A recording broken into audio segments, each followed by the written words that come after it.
It was interesting to me because most of my career I've always been the underdog because I don't look like the typical fighter. Yeah. You know, I'm very soft-spoken in regards, but I know how to speak. I started competing in combat arts when I started. It was just to lose weight. I actually was very fat when I was younger. Really? Yeah, I was 185 pounds, 5 feet tall. Something that most people don't even realize is that in boxing, there's an A side and there's a B side. The A side fighters are the ones that's supposed to win because they pay the promoters to buy an A fighter. Welcome to the Chris Salerno Show, your go-to for real estate, business, health, and family insight. I'm Chris Salerno, CEO of QC Capital. Each episode, we explore the latest trends and expert advice from industry leaders. Whether you're an investor, entrepreneur, or seeking balance, this show provides an inspiration you need. Join us and elevate your game on the Chris Salerno Show. Welcome to the Chris Salerno Show. I'm your host, Chris Salerno. Excited to have Jon on here. We're going to talk about bare-knuckle fighting, whole different world of mixed martial arts, MMA, kickboxing, and really getting after it. So, Jon, thanks so much for joining us. Thank you for having me. I was looking forward to this interview, so I'm glad.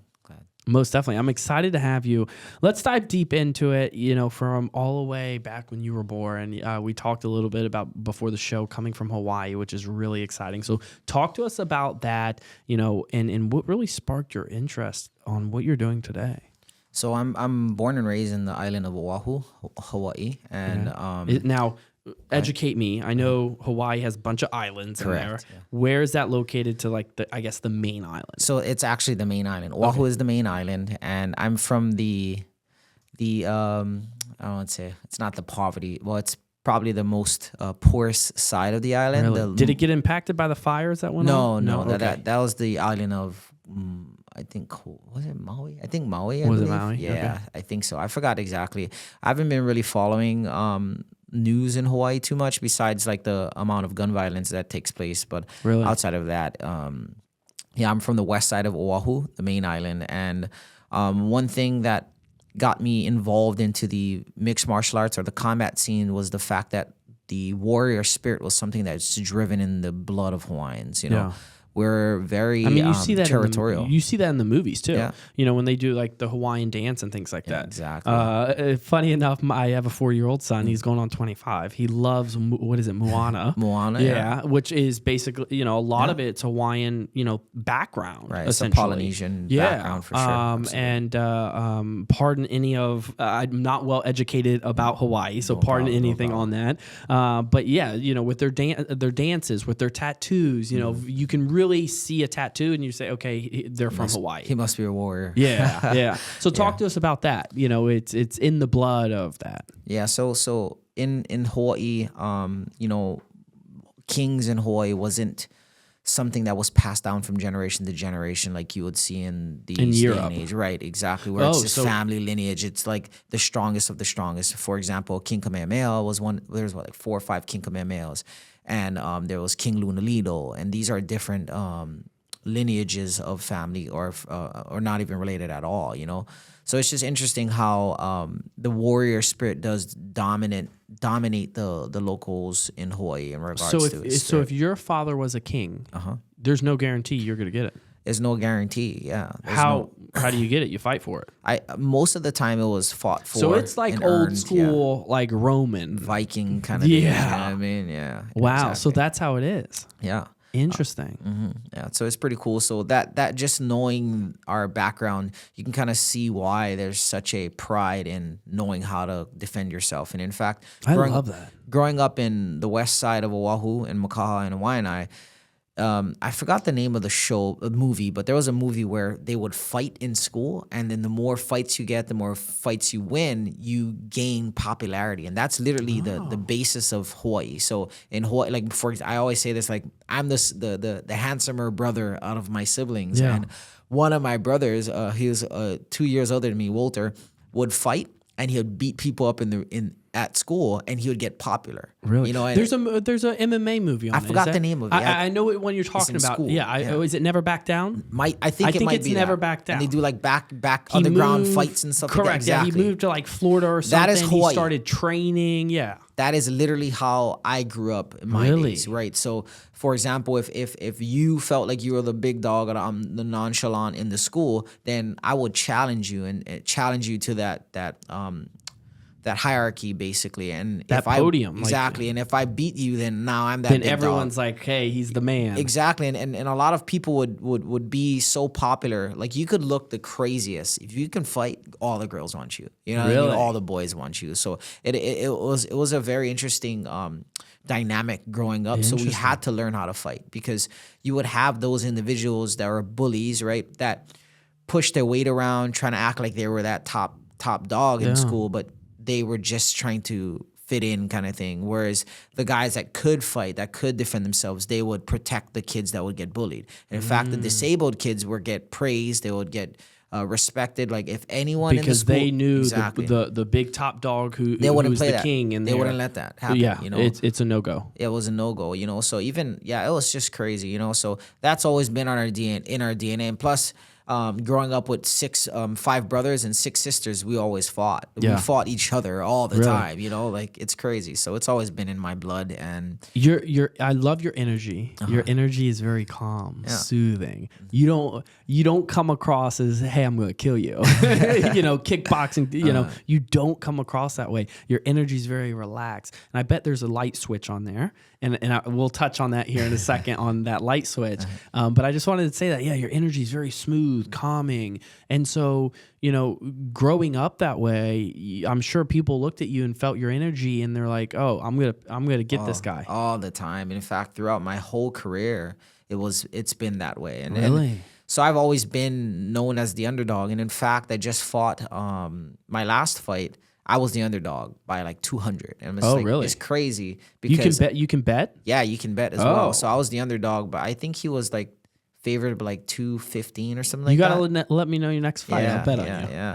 So and it was interesting to me because most of my career I've always been the underdog because I don't look like the typical fighter. Yeah. You know, I'm very soft spoken in regards, but I know how to speak. You know, I'm well spoken in the manner of trying to convey a message, which is super important, and, Right, and it that's is, important in business. That's important in anything you do, and that's what when people ask me like, what is there one advice you would give someone? It was never give up, and it still is. And you always have to stay consistent. Right. But the biggest thing I've learned is learn how to speak, learn how to place your words, learn how to analyze proper sentences. And if you don't know, I will tell you personally, my vocabulary has increased substantially from ChatGPT. Yeah. Why? Because there's certain emails I would send, I'd copy and paste it in ChatGPT, and then I would put it back into my Gmail, and I would reread the email. And that instills in your mind, because now there's certain things I'm typing out that I would never have typed out before, but I know I'm typing it the way it is because of ChatGPT when I did that. No, that is so cool because I do the same thing. Oh, do you? Yeah. You're learning from it. Don't absolutely. just copy paste it, hit send. Read it, understand how ChatGPT placed it and why it placed it into those specific spots. But I always say that learn how to be well spoken. I don't care what color you are, pink, blue, black. Doesn't matter. Women, female, whatever. If you are not well spoken, you're not going to get far in life. Yeah, Learn I how to agree. speak. I agree. Especially like just to add on that, you know, a lot of times the way that we speak, whether it's text, can come off very, it can be perceived whatever way. And so I try to remove as many doubts in regards to that. And ChatGPT really does a great job at really fine-tuning the emotion that might be behind those messages. Yep. It fine-tunes the approach, just all these types of components that one would dismiss, you know, when we're writing from our heart kind of thing. So, yeah, I definitely do. I do resonate to with what you're saying. Yeah, most definitely. I think that's super important because, like you said, you can say one word and you can place that one word into a sentence. You may feel sad. But then if I just twist it up just a little bit, you'd feel excited. Exactly. You know, so you have to learn how to speak. That will get you very far in life. And if you don't know how to, there's something called YouTube. There's something called ChatGPT that you and I both use. You know, so utilize that type of software that's helping you out in your career, but also gain knowledge from it. That's how you're not going to get replaced by AI. Oh, yeah. Is if you actually use AI to gain knowledge, use the free version. I use the free version. Sure. You know, use that to gain knowledge by learning how to speak and formulate your sentences better. And I think you'll go a lot farther in life when you do that. Absolutely. I agree 100%. So you were looked down upon, very soft spoken, very well spoken. You know, walk us through that to where you really had that switch saying, hey, I'm going to take this serious. Like, you know, was it a couple times that you got bullied and you're like, look, I'm done with this. I'm going to take this serious. So I got bullied maybe twice in my whole lifetime growing up. You know, bullying in Hawaii wasn't as prevalent as one would think. Okay. You had individuals in school that was just trying to figure out their own way through life kind of thing, and they would kind of fall and stumble in this position of bullying people. It's not. I don't think people just intentionally wakes Hey, up. I'm going to go bully someone. Right. It's something that they're having a bad gain. day and they got to take their energy or their anger out. Exactly. And then they gain this feeling of dopamine from that hierarchy, right? Trying to be the most dominant person. So, and then they like that feeling. So then they start doing it until they get stumped with someone else that's greater than them, you know? So, yeah, I got bullied maybe like twice, once in elementary and then once in intermediate. And after that, I really haven't had to deal with it for a very long time. I started I started competing in combat arts during the 10th grade, I believe, when I started. It was just to lose weight. I actually was very fat when I was younger. Really? Yeah, I was 185 pounds, 5 feet tall. So I was a little Okay, fat so bowling ball. I'm gonna be nice. 5 feet tall, 185 pounds. That's chubby. Yeah, I was very chubby, you know, and so I wanted to lose weight. You know, I noticed a lot of my friends were, you know, securing relationships and you know, they were hanging out with different types of people. Like I was losing a lot of friends. So I was like, maybe it's attributed to my weight or maybe, you know, not having a healthy lifestyle. So I started training just to lose weight. So I reached out. That's the reason why you got into it. Yeah, I just reached out to one of my coaches or one of my friends at the time, and we were actually boxing. My best friend Sam is actually the one that got me involved. He introduced me to one of his best friends named Shison and Colin McKenzie, and we would go to my best friend Sam's house and we would spar. So they would bring gloves to his house, and then we would were put these MMA or boxing gloves? Okay, so and you would just slug it out, kickbox slugging. No padding on the head. You just boom, let's get it. Right, and that sparked my coach Colin McKenzie the idea of creating a team. So he's seen us going at it. And I wasn't a part of the team yet. I was just playing with him. I wasn't a part of that group yet. So this was something in the backyard. You guys said, hey, let's just go and do it. Exactly. We're just having fun. And that sparked the idea for my coach Colin to start a team. They started a team. Really? And then I ended up reaching out to him like maybe a few months later. They already had a team going already. They've been training previously for years before that. And what type of combat sports? Kickboxing, Muay Thai, and Jiu-Jitsu as well. So they're doing MMA, should I say. MMA, yeah. But their primary focus was in the art of kickboxing. So let's talk about kickboxing a little bit.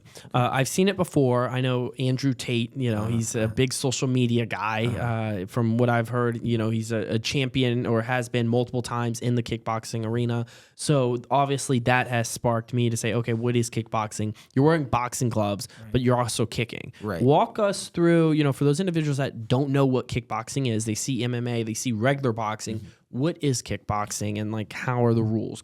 Got you. So kickboxing, depending on what sanctioning body you're fighting at, will differ in regards to the rule set. So, for example, most of the fights that I've done was American-style kickboxing, which included kicking from the waist up normally and punching from the waist up as well. You know? So from the waist up, kicking and punching, you cannot kick a leg. Like in MMA, you can't do leg shots. No. So that's the American kickboxing style. And then eventually I transitioned into a K1 style, which is which includes kicking knees as well as kicking from the waist on. So you can kick the legs as well for the K1. So you can I just saw an MMA fighter. He was over in Japan. He was just sparring, and it said a K1 champion, and I didn't know what that was. Yeah, Strickland. I think he's sparring Strickland. Yeah. So that guy is a beast. Strickland? No, the other guy. Oh, the K1 champion. Oh, I watched it, and Strickland's wild too. Yeah, he's a wild dude. But yeah, I watched it, and I was like, K1, you know, don't know anything about that. Right. And I think I saw it this morning on the way here, and I knew you and I were having a podcast. So K1 you can do all the way from ankles up or feet so you up. can do it exactly. You can do ankles up, all the way up to the head. And is that more of like a European Asian type? I think it's an Asian rule set that was because he was in Japan. It came very popular in Japan. The promotion's name is K1 as well. Okay, so and K1. It was the best kickboxing promotion to ever exist, in my opinion. You know, really, some of the greatest kickboxers of all time came out of K1, and it's unfortunate they don't have it anymore, but this was like by far the best of every type of combat arts. To me, it was K1. So that's what I grew up watching, and so that's where it kind of really formed the foundation of my martial art background. So the foundation was based off of K1 kickboxing style. So, Got it. yeah, so it's very popular in the Asian culture, which is also very influenced in the Hawaiian culture. So we're Asian influenced, like heavy. So a lot of the Asian culture and influence is very pressed on the Hawaiian islands as well. Because it's close to Asia, I assume. Exactly. So, and you think Hawaiians, warrior spirit, Asians, warrior spirit, the samurai. Yeah, it's very right? similar. So it's very similar. We have so much rooted, so much connections in regards to the way that we operate and stuff like that. Yeah. So very interesting. So he started this and this team, and so you a couple months after said, okay, hey, I want to lose some weight. I want to lose weight, so let me join. Right. So I want to lose weight. And in fact, when I approached them, I wanted to join the team. A lot of the other teammates was like, nah, he's too fat. He's not that good yet. You know, and they actually denied me joining the team initially. Did they? Right. But my coach Colin, who was one of the main guys, ended up taking me under his wing and actually training me on the outside, like on his time off. So he'll come to my house and then we would jog and we would work out. He would teach me how to throw a punch and all that kind of stuff on the side. And then eventually I got good enough to the point where the other teammates were like, okay, yeah, he can join the team. So I had to earn my way into the team. Oh, so it wasn't like, hey, you're on. It's like, hey, you're going to be through this rigorous training process, with all of us before you can actually show you can make it. Right, exactly. So I had to prove myself definitely to the other teammates. But Colin seen something in me. He's seen the desire, the spark in my eye to want to get better and lose weight. And I think that was something that really launched and propelled me into the rankings very quickly because I had that drive, that self-drive to want to do this, so. I love that. I love that. And no one was going to get in your way. No one is getting in my way. And the main goal wasn't to fight. It was just to lose weight. I seen a bigger goal for myself that was much more important to me than the accolades that mixed martial arts would have gave me. It was a self thing. Most definitely, most definitely. So talk to us through. You made the team. Yeah. Talk to us through that next process, that next step. So, this is a great question. I really love sharing this part of my story because when I joined the team, again, it was I never had intention of trying to fight. Right. What got me to even sparked that interest in competing was my coach was asking me to fight. And I said, no, I will never fight. That's not my, what I do. He ended up having me corner him. So he had me corner him for a match, one of his matches. And that adrenaline rush that I got from watching my coach fight and throw down was like the best feeling ever. After his fight, Coach Colin told me, hey, imagine what you feel. Times that by 10. That's how you would feel if you fought. So I was like, oh, I wonder. So I was like, okay, well, maybe. But I was still hesitant. I was still, at the edge of like, maybe not. And so I think it was maybe a few months later, there was another event that was taking place. And my team would always go to these events because we didn't have a team manager. We didn't have really big connections, but we just knew when events were taking place. So we would go to the weigh-ins, find out where the weigh-ins was, show up and hope that there was any matches that would fall out, and we would try to jump in. That was what our team was doing. And during this promotion, I think it was with a fight promotion called Kick It, a Man Up Stand Up Kicking It. And there was I think one of the co-mains or main event fighters' opponent pulled out. And my coach Colin went up to them and asked, hey, I got somebody that's his weight. You want to match him up? And so he went there, and the promoter's like, yeah, let's go. We need him a fight. Todd Young, yeah. So that's where I was reading on that. So Coach Colin went up to him and told him, hey, I got somebody for you. And I was very afraid. I didn't want to. He came to me, bro, just do it one time. So this was your first fight. First fight, yeah. And Todd Young was running, what, 12-0? 12-0, knocking all of the locals out. So he was from Vegas, Las Vegas. What was going through your mind? You got a guy, undefeated, 12-0. That's a pretty good record. He's not too new. He's not, seasoned where, 25, 30 plus fights. He's running undefeated. So he's kind of in the middle there. And what was going through your mind, when you were stepping in there? So, well, let's take wheel it back a little bit, because during the weigh-ins is where I was very confident, because in Hawaii, just a little cool fact, racism is not a thing, right? But so racism is black, white.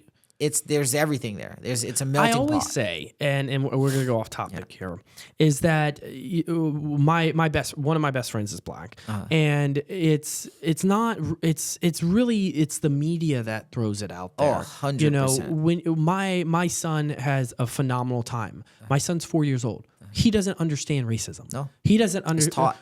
Correct. And no matter if you're black, white, Hispanic, Asian, whatever it is, at a very young age, these kids, they don't care. They're happy. They're playing with each other.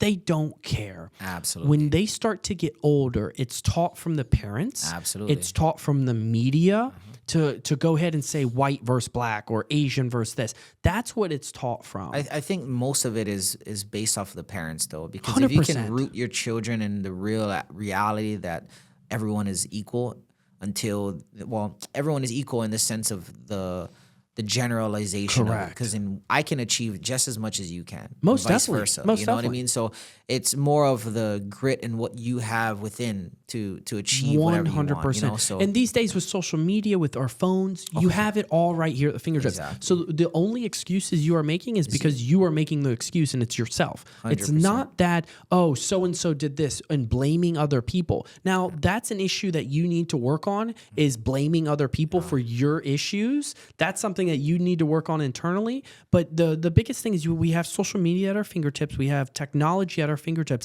It comes down to you taking the action. And because you're afraid of it, don't blame someone else. And it's not because of, you're black, you're white, you're Hispanic. That is BS. I know very 100%. successful individuals that are not white. Yeah. In all different other ethnicities, they are very, very highly successful, and they're very highly intelligent. It's because they were willing to take action. They were willing to be a sponge and be coachable, and then take action. That's the biggest thing. You're describing me in a nutshell, and it's cool because that's some of the main characteristics that I'm trying to spew on top of my girls. I love that. I don't want them to blame anyone. So, for example, I got 3 girls. Yep. They're all young. You're a father, 3 women. So I'm 3 women that I'm trying to build up.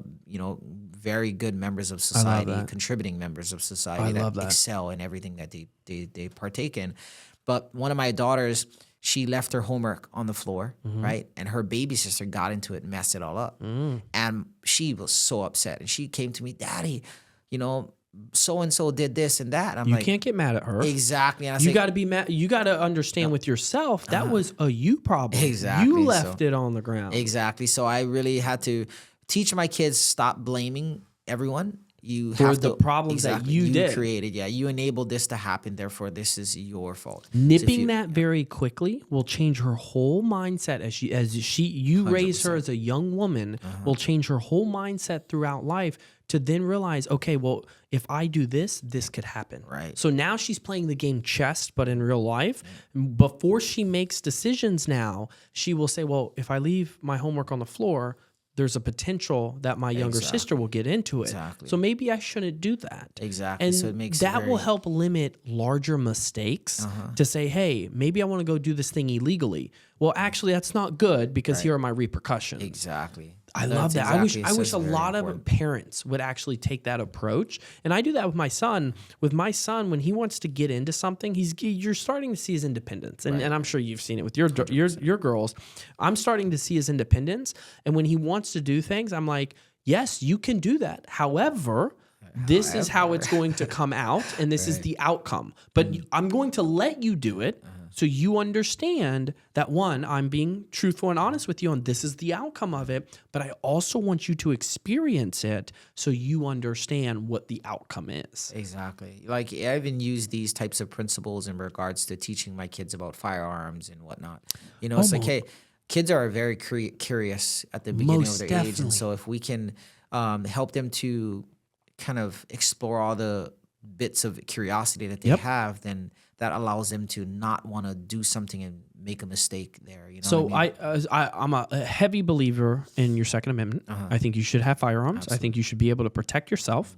I think it's the individual that mishandles the firearm. Absolutely. It's not the firearm itself. It's because they're curious. They want to know what it does. Correct. And when I first brought a firearm into my house, and I'm a single father, I disarmed the firearm completely, and I showed my son. Yep, I same said, here. I said, touch it. Feel how heavy it is. Exactly. This is real. It's not a Nerf gun. This is real, and this is only for dad. Right. No, that's exactly what He's I did. never asked about it. He's never touched it. Ever since that first interaction, the day I got it and showed him on it, and it was, again, disclaimer, it was fully disarmed. Right. But once he touched it, feeled it of a disarmed firearm, he never asked about it again. He never touched it, and he knows where the safe is at. It's in a safe. He knows that it's up there, and that's dad's. Right. So what you just did is you allowed him to scratch that itch. Correct. And so that's what I was trying to do as well. So I got my concealed carry license as well. And so I love that. They went through the statistics in regards to kids like shooting themselves, and it's because they're curious. They're playing with the gun. They don't like most of the guns triggers are very hard for them to use their pointer finger. So they use their thumb, and as you can see, they're pulling the trigger and they're shooting themselves. So it's like, oh wow. So I was like, you know what? I'm gonna teach my kids about gun safety. I'm gonna let them, handle one, unload it and everything like that. I'm a firm believer of that. Everyone should do that. The firearm I have, it has basically a true trigger point where you actually have your palm. So you have to activate your palm, and so really only you and I would do that. They could possibly figure it out, but an adult would have to really figure out because you have to use your whole palm. And it has the finger trigger as well. Yep. And so I made sure that it was an extra just protocol just in case. But people need to do that if you have a firearm. Absolutely. I have a good friend of mine. He sold an arms company. If you ever watched War Dogs, he was just like War Dogs. And he and his younger kids actually go to the firing range, and he trains them at a very high level. For me, I want to definitely get my kids out there. You gonna take the girls out there? Yeah, I want them to hear how loud a gun is. Yeah. So they're not startled. Exactly. They're not afraid. Yeah. Even with little things coming down to like mace, when they have mace on the keychain. I purchased 2 of them for my mother, one that goes in her car and one on her keychain. So when she's with my son, and I said, let's go out back and use it because I don't want you to be in a highly stressful situation like you are. There are certain situations that you are, and we'll touch on that when it comes to the affiliation that you're with, because we were touching on octagons and different ring sizes. You're fighting in a triangle. You have to understand the IQ of that triangle and also any ring size that you're in, so you are not put under pressure, and then your mind hits that fight or flight. Your mind hits that approach that you're not used to. Then you end up making mistakes. Exactly. And then you get knocked out. And that's what you don't want. And you have to train them at a young age to be comfortable with that, the sound of it. How if the barrel can get very, very hot depending on how many times you fire, how to reload so that they are highly trained, just like how you train when it comes to combat sports. Right. So then, these items are teaching them resilience. It teaches them composure. I think those are things that most people don't really consider and train. Oh yeah. And those are some of the components that I'm really kind of focusing on with my children, is being able to sustain stressful situations with composure, with resilience, and knowing that no matter what takes place, I can take ownership of whether the ownership of the results, and I'm heavy on taking ownership for both sides of the results, because sometimes you got the ownership of failure, then you got to take ownership of the successes as well, because it's easy for you to take ownership for the successes, but it's hard for most people to take ownership of the failures, So those are, and you're going to fail. You need to embrace the failure, and you need to know it's coming. Exactly. And you need to accept the fact that it's coming, and accept it when you have it, learn from it, and grow from it. Exactly. Just like the failure of her homework being torn up. Yep. It's not because of her daughter. Nope. It's because she decided to leave it where her daughter could get it. Yeah, my daughter could, exactly. So it's super important there. So let's talk about, you made the team, you go ahead, and a fighter backed out. Now you have a fighter that's 12-0, looking to fight last minute. Right. What was that like? So when I first seen him, so the reason why I brought up the racism is because there's and that's part of Hawaii. That's where it all started. You said Hawaii, no racism. No racism. And it's taught. No racism but But so there is racism there, Yeah. but it was against the Caucasians. okay. So it's interesting, right? So it's we'll touch on the reason why I make such big quotations on this, because Yeah. when I come to the States, there is so much drive for us to understand the racism that was done towards the blacks, but it was hard for me to really wrap my head around that, because in Hawaii it's totally opposite. The minority there is Caucasians, and they get treated really bad there from the natives and Asians and everyone else there. But anyways, we underlook them. We do all that kind of stuff. So he was a Caucasian guy that was fighting. So instantly, all the locals, they look at him. Oh, we're gonna beat this guy up, and that's what I thought. Right, I'm gonna beat this white boy up. Like literally, what I thought. Anyways, I jump on the scale. I weigh in. Look good. I'm good. I'm still kind of on the chunkier side. I'm like 160. Got it. Okay. Jump on imagine 160, about 5 feet tall now. You look okay? chunky. Right? So I jump on the scale, then boom, he takes off. He got glasses on. He has like a full-blown Ripped. flannel. Yeah, he's shredded, bro. oh. I'm like, bro, what did I But sign that's a myself mental up for? thing, though. Yep. I've seen MMA fights. I've seen boxing fights. I can't remember. There's a heavyweight boxer I've seen before. Fury. Well, yeah, I definitely know Fury. There's another guy that looked like he had a beer belly, though. He's a boxer. He had a beer belly. This was way back. And he Not Butterbean, is it? It may be Butterbean. He fought a very ripped black dude and knocked him out, and everyone was shocked. I don't know the names, but I watched it before. But that's one thing that's a mental thing. Exactly. That if someone is ripped, cut, does not mean they're going to win. Exactly. So I think that's something that was kind of reminded the day that I took this first fight. It was that you can't judge a book by its cover. You can't. And so that was that's one in of the business. things. That's in life. That's in relationships. I've learned that you cannot judge a book by its cover. 100%. And so, yeah, I take the fight. He jumped on the scale. I'm like shocked to see how shredded this guy was. So it was coming into you mentally like this dude's shredded. And I didn't even know his record was as so you stated. didn't even know going into weigh-ins what his record was. My coach didn't tell me. Nobody Which told I think me. that's a good thing that no one told you. Yeah, because I think that would have impacted you even more mentally. Well, I did. I found out the day of the fights. Ooh. And in fact, everyone was trying to beat up my coach for even making that Statement. match happen. Oh, really? So he was brother- getting some heat that, hey, why would you even put him in this type of fight? Exactly. First fight, 12-0 guy, destroying all the locals in Hawaii. Why would you do that? So the odds were, everyone's like, stacked yeah. hell against me, for sure. And so I started to really trying to doubt myself, and he just kept speaking life into me. He's like, bro, I would not put you into this fight if I didn't think you could were win. ready. Yep, or win. Yeah, and So your mind was starting to say, hey. it was like up and down. And And we like all ebbs go and through that. We flows, do man. that through business. We do that through everything. Besides having your coach there, for something that I do is meditation. I meditate to really get in my thoughts and fight against that. And I always overcome that because I've been able to practice meditation. Besides your coach, what did you do to really get in your mind and say, look, I got this. I'm going through. I think I had a pivotal moment in which I realized that you can't lose from trying.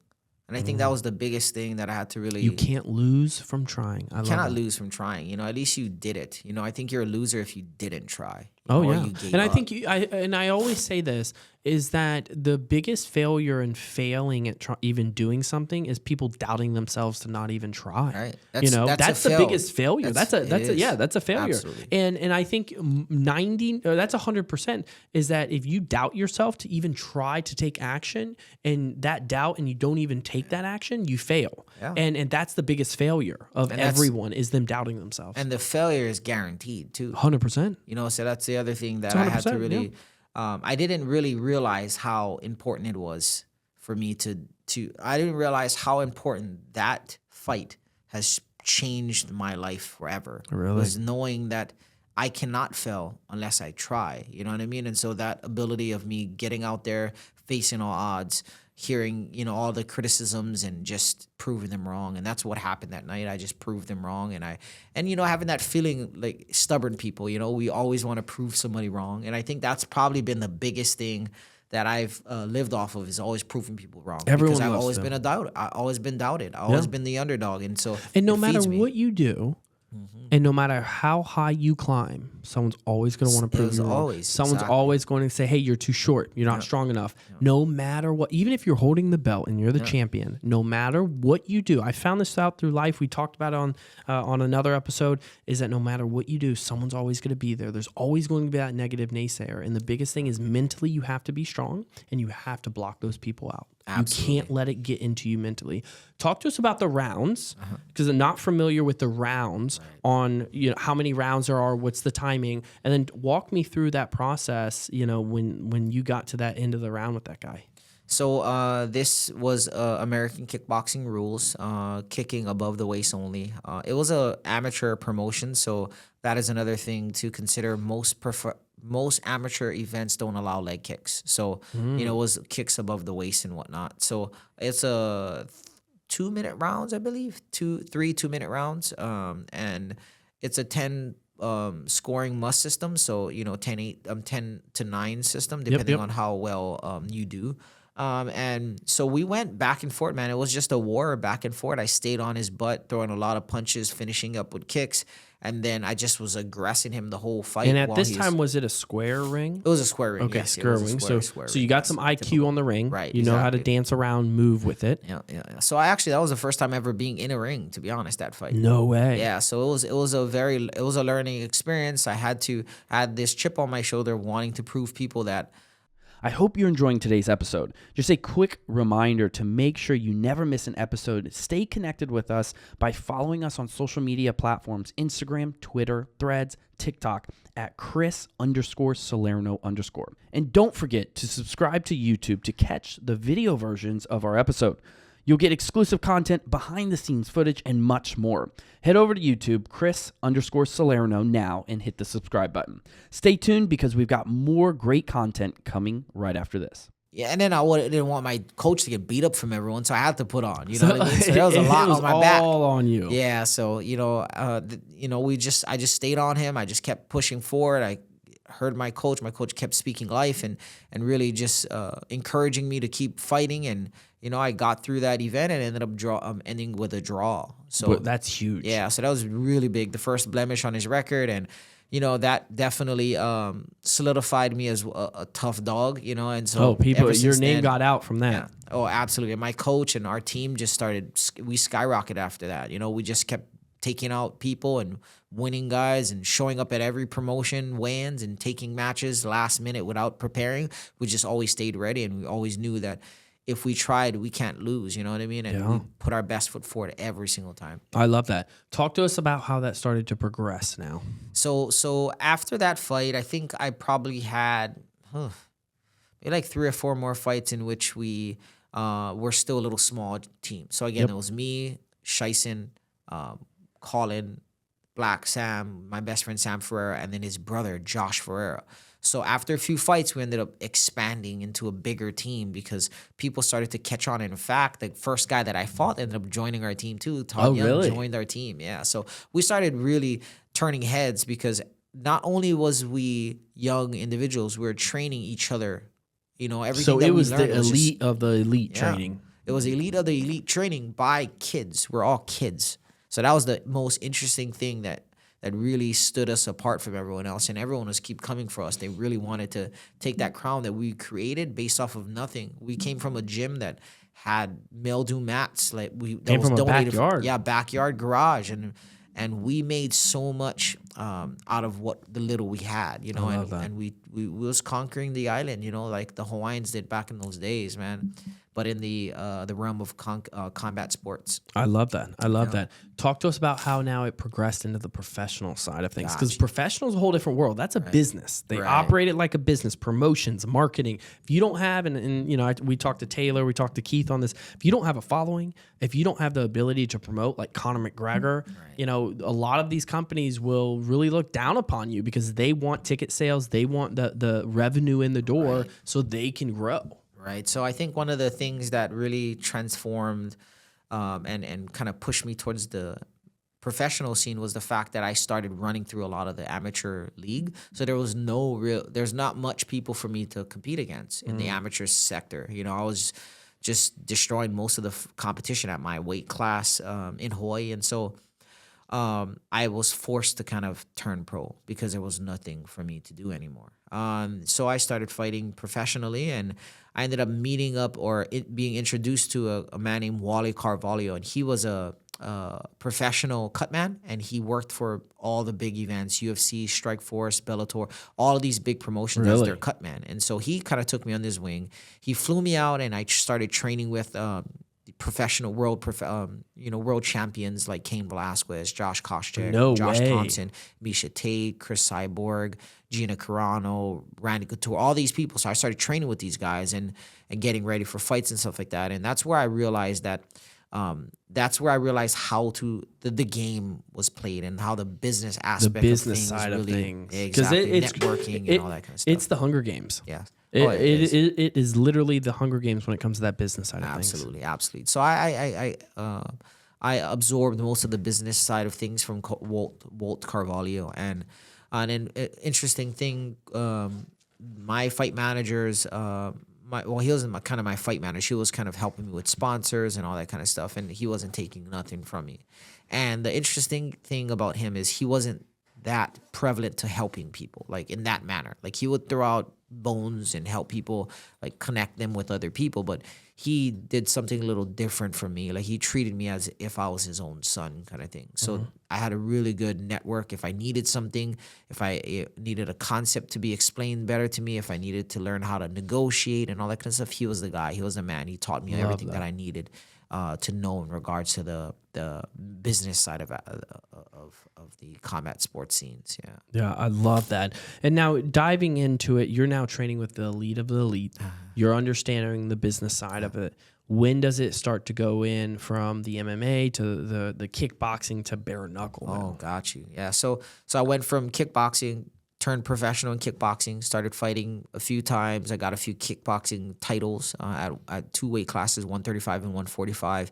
And then just like my amateur career, the competition started to get stiff or stale. It's hard to get matches. At this point in my career, you're the champion. Exactly. It's about picking and choosing who you want to fight now because you want a good record, right? Oh, for sure. And then people are calling you out too. So you have to defend your title. As a champion, you have to defend that title. So you got people calling you out, and then you also want to make sure you're picking and choosing the right person to also provide a great show, entertainment for people. Absolutely. For me, I was the stubborn individual that didn't care about my record. I just cared about putting on a great show. So I was always willing to fight anyone at any time, as long as it was agreed upon. But I took all matches, opponents. I was always that guy that was willing to spar anybody that came to our gym.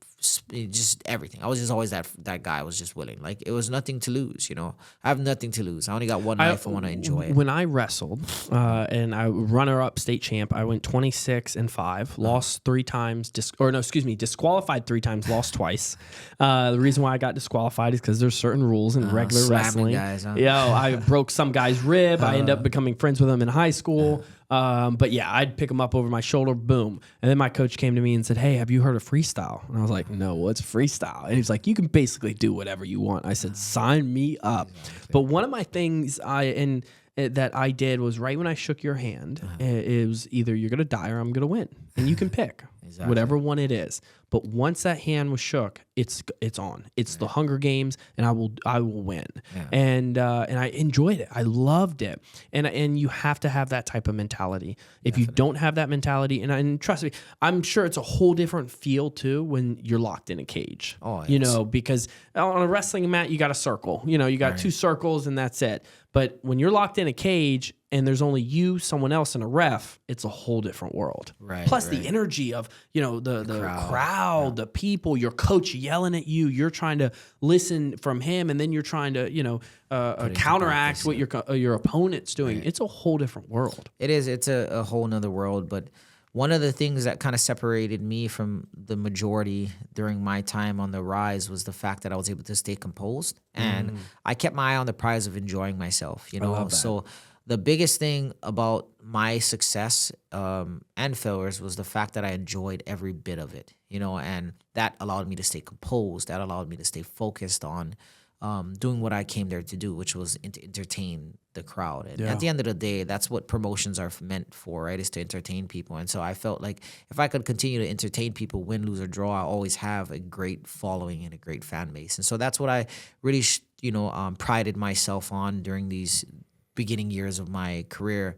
So I did the kickboxing. I started taking over in that realm of things, and it started to become a little challenging for me to get kickboxing matches as well. And then we ended up transitioning to MMA because that was an area in which a lot of kickboxing fighters didn't have like the best outcome, right? Because the wrestling, the jiu-jitsu, It's that was totally something- different. Exactly. Different So- muscles, different moves, Exactly. all of that. Yeah, so then I started to partake in MMA, and so we ended up traveling. So we did a fundraiser when we were about like 15, 16 years old. We did a fundraiser selling Kahlua pig, which is like pulled pork for you folks. Oh, that sounds And good. we went around, sold maybe like $5,000 to $10,000. Have you been to some barbecue places down here south? I have. Is I it have good? Been to, it's okay. It's I'm not- okay? yeah, it's Different? all right. It's very vinegary. We got to get together. Yeah. You cook Hawaiian food? I do. Yeah. We got to I get do, together. yeah, I'd love for to try sure. some. Yeah, I'll probably be doing a little get together at Little my house, cookout? and I'll definitely shoot you. an Yeah, invite. shoot me an for email. sure. I'd love to come. Yeah. It's different type of culture. My absolutely. mother lived around 6 months, 6 to 8 months back in the old days in Cayman Islands, and so she has friends down there. And when I went to visit, they cooked some Jamaican jerk chicken and some island food. It was so good. Right, So right. I'd love to try your For cooking sure. out. Yeah, we'll definitely set that up. Yeah. So after the whole transition into MMA, we ended up doing the fundraiser, right? And then we ended up doing a training camp in Oregon, Portland, Oregon. And that's where I started my jiu-jitsu and wrestling background. We did 2 weeks up in Oregon, Portland, Oregon, learned some things in jiu-jitsu. YouTube jiu-jitsu was right when jiu-jitsu started to really rise and start really going. take popularity. Yeah. And then we came back, I fought my first match and I won by armbar. Really? Crazy over like So you're 3 like- weeks. Yeah, you're so like, I'm just wow. ecstatic, bro.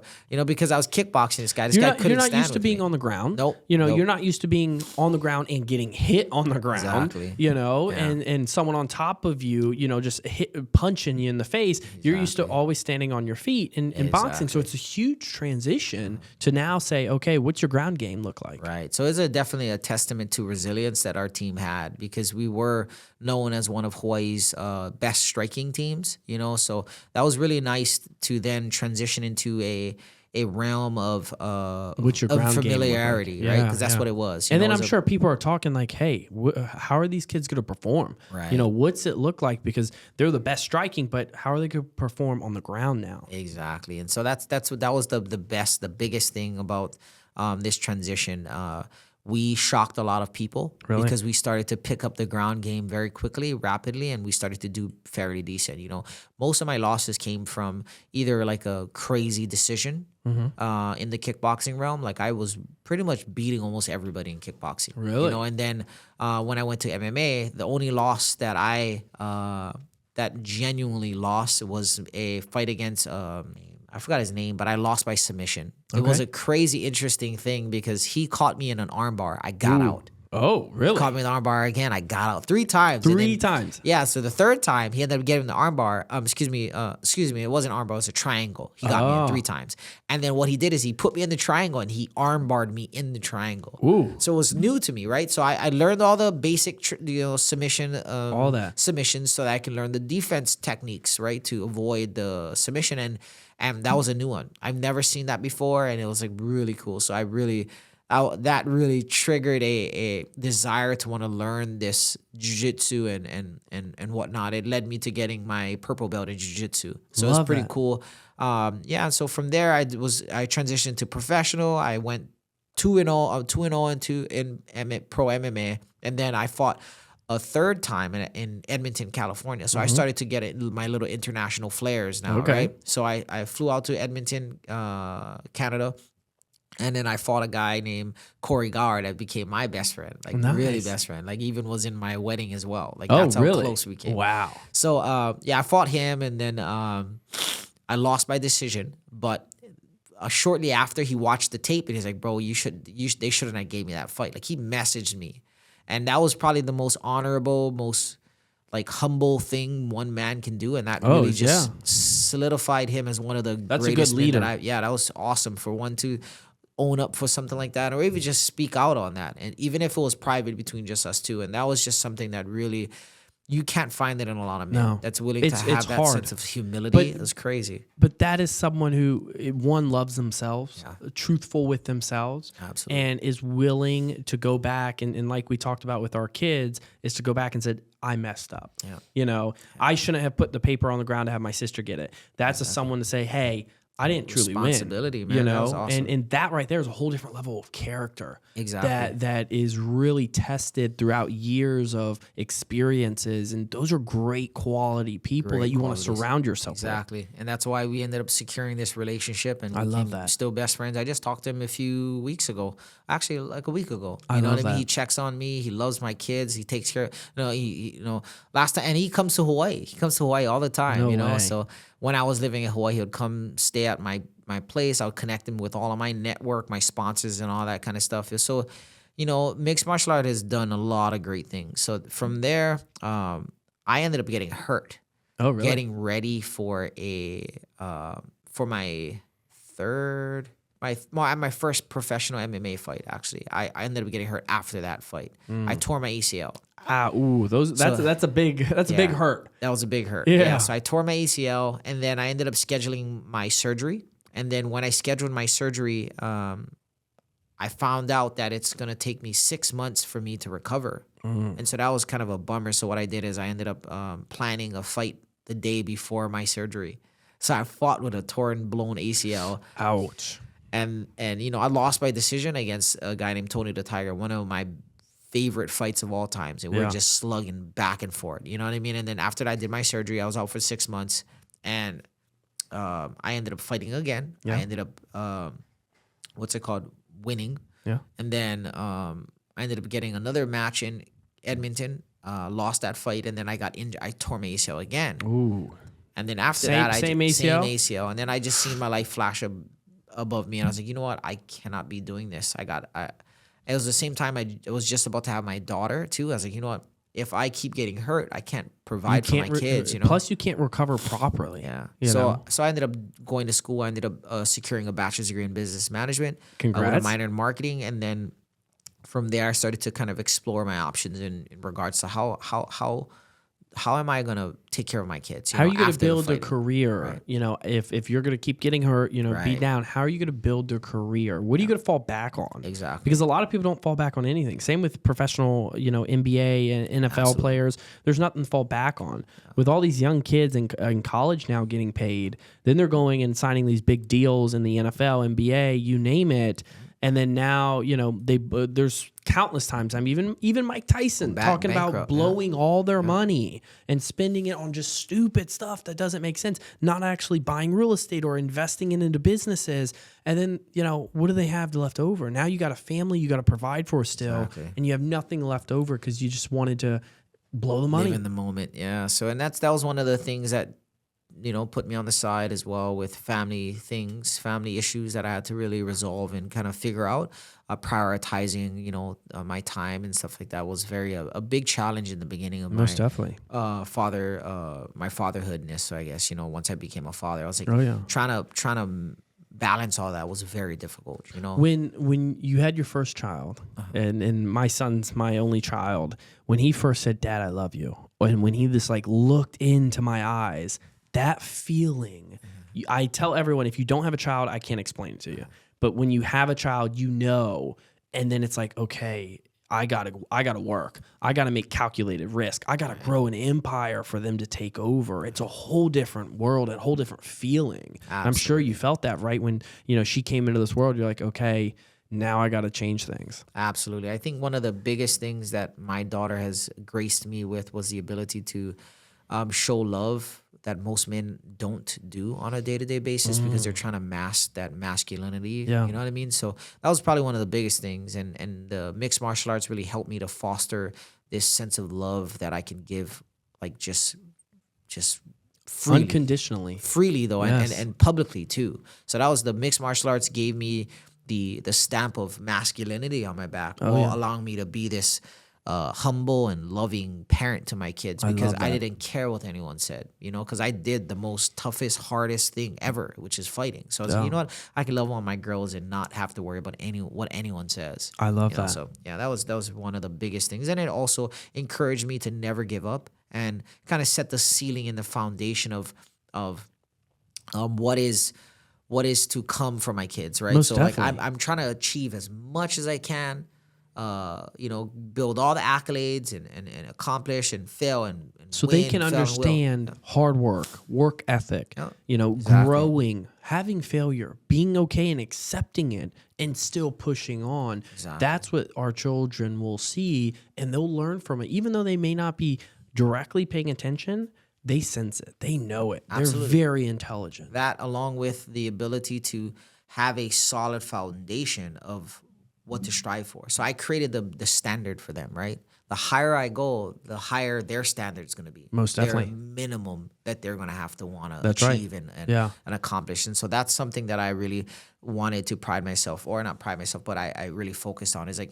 I if love I can that. give my kids the most in this world, well, not give them the most, but give them something to look at, right? Correct. And Look forward achieve to. towards, right? Most definitely. Then when they become adults, having a home, getting a college degree is just a minimum because that's what the they see. minimum. Traveling the world is a Agreed. minimum. So like, there's not going to be a man that can come in here and sweep my kids off because of the things and that they have. and get them, out of line, out of focus. Exactly. The little shiny object syndrome. Daddy They're showed not going me to that have that. already. Yeah. Daddy showed me that. Daddy They accomplished know work that already. ethic. They Exactly. know they know character, and you're building that character amongst them. And I feel bad for those guys out there that they're gonna come meet you for the first time. Good luck.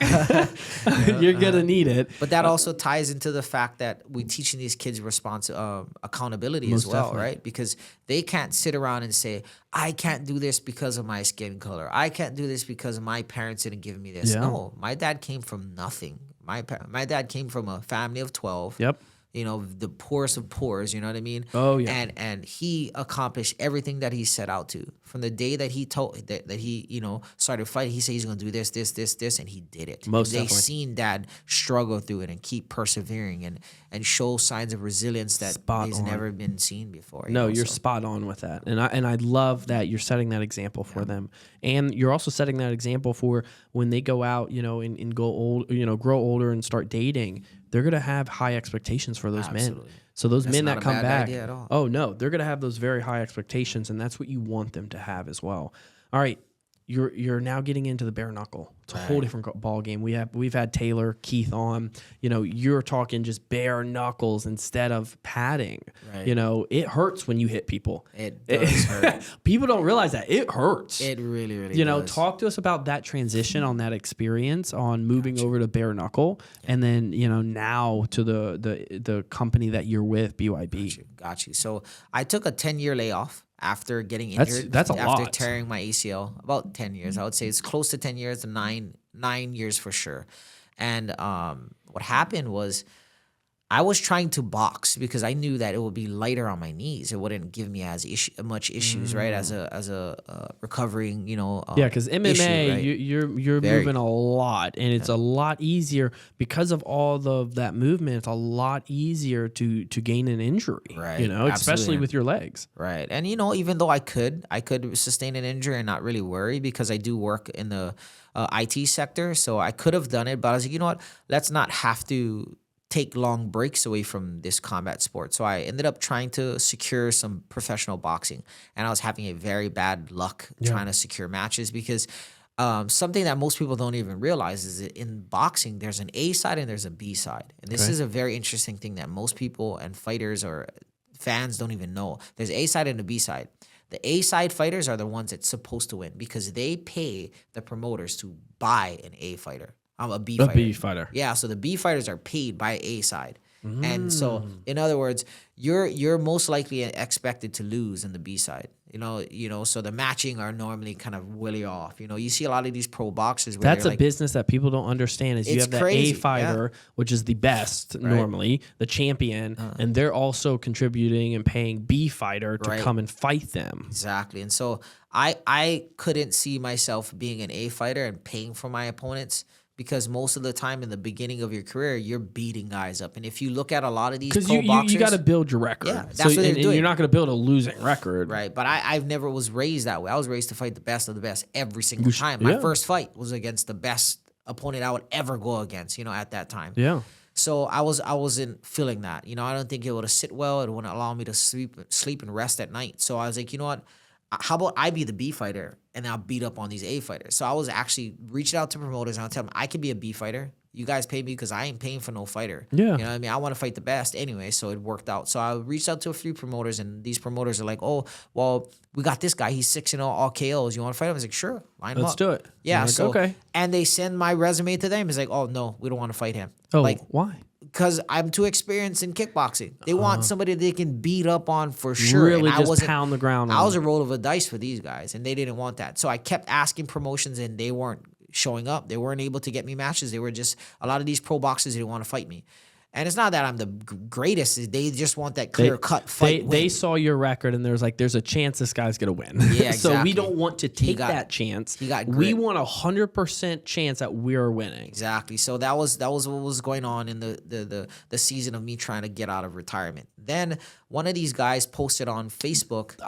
I told you I'm going to interrupt at the very beginning. Yeah. That makes sense on why the UFC is when the reaction of the underdog always wins, and there's those memes of Dana White and the other two guys of them shocked when the underdog always wins is because the A is paying the B. No one's expecting the B to win. That's for the boxing side. The UFC is probably more close to the realization of warriors. Yeah, well, UFC is probably the best. But then you do have an A side, B sides in a sense of the skill level, right? Like Adesanya versus like I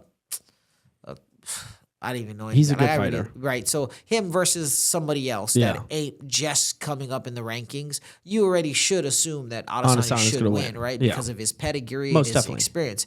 But in boxing, they're literally hand-picking their fighter, where the UFC is the promoter is like, okay, I'm going to have you fight this guy, you fight this guy, and they're actually trying to match it as even as possible. It's not going to always be even, but nonetheless, they try to make it as close as possible. Boxing is not like that at all. Not at all. Yeah, so, and that's basically what I was trying to avoid, but I was like, you know what, I'm willing to entertain on the B side, right, and actually test myself. And so you couldn't get anything. Just couldn't get it. And so this guy named Daryl ended up making a post on Facebook looking for bare-knuckle fighters. And I was like, bare-knuckle fighting? Let me try this, And he's like, hey, looking for anyone at 155. I was like, I'm walking around 155. So that's perfect. Sure, you don't have to cut. So I was like, sure. So I reached out to him and said, hey, can you get me a fight? I was like, sure.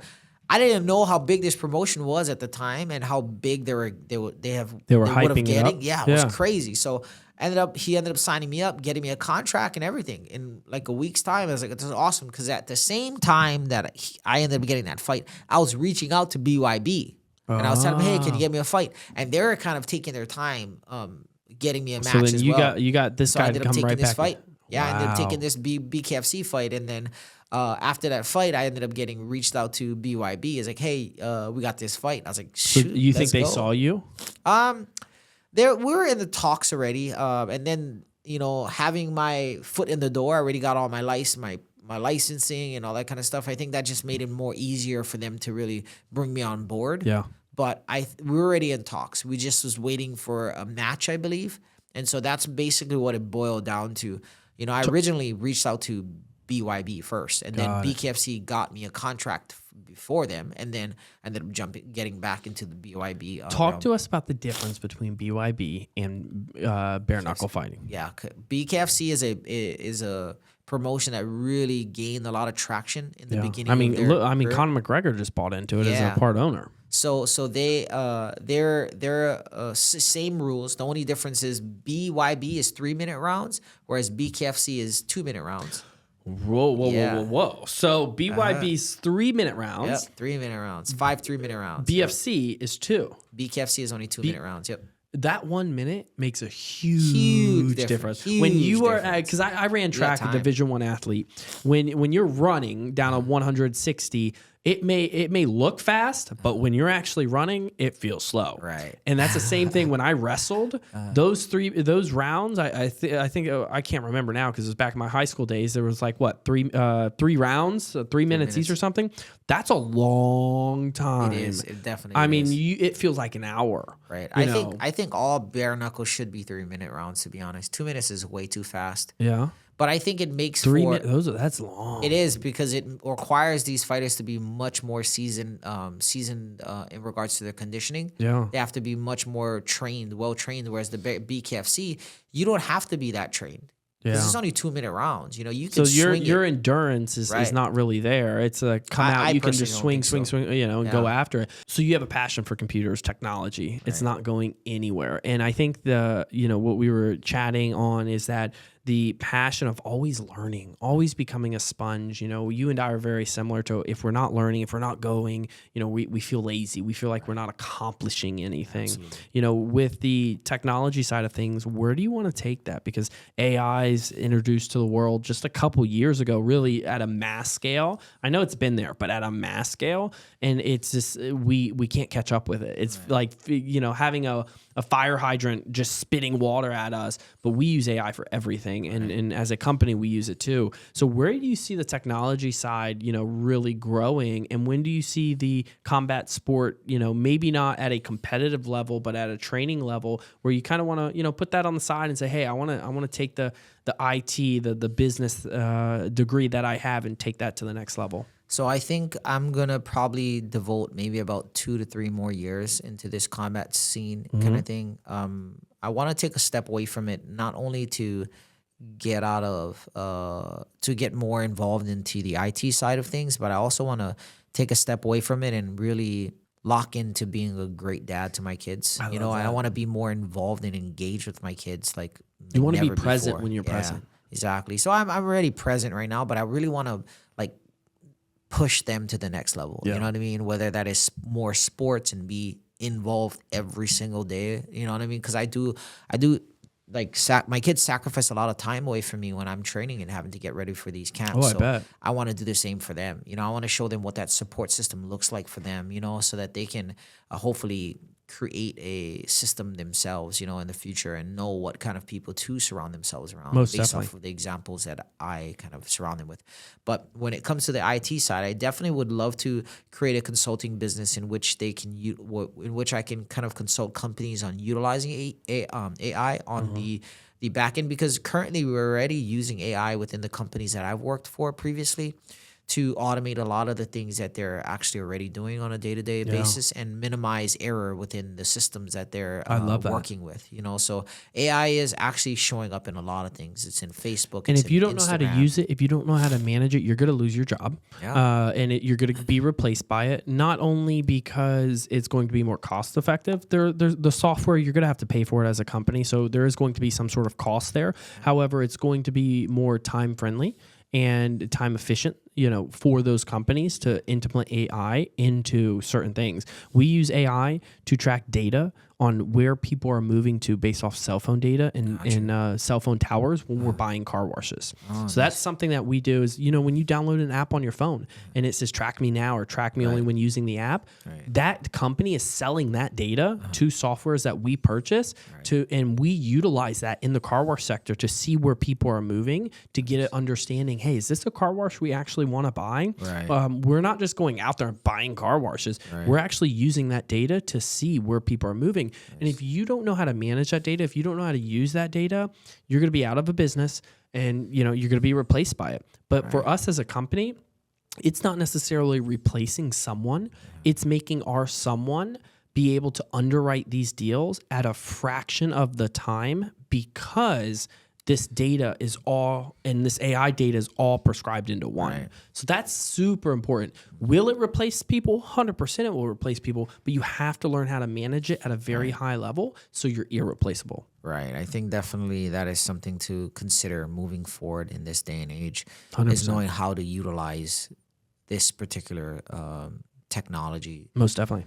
to where it makes you an asset in the game, you know. So Most definitely. I definitely have a desire to try to figure out a way of training people, because there's always going to be labor type of intensive work that needs to be done. So if we could figure out how to use AI to really train the next generation of workers, whether that's in the service industry or tourist or manufacturing side of things, I think that will alleviate a lot of failures and answer all the questions that they need, giving them like a on-prem tutor Most definitely 24/7, you know. And so you once worked with a company that created headless computers.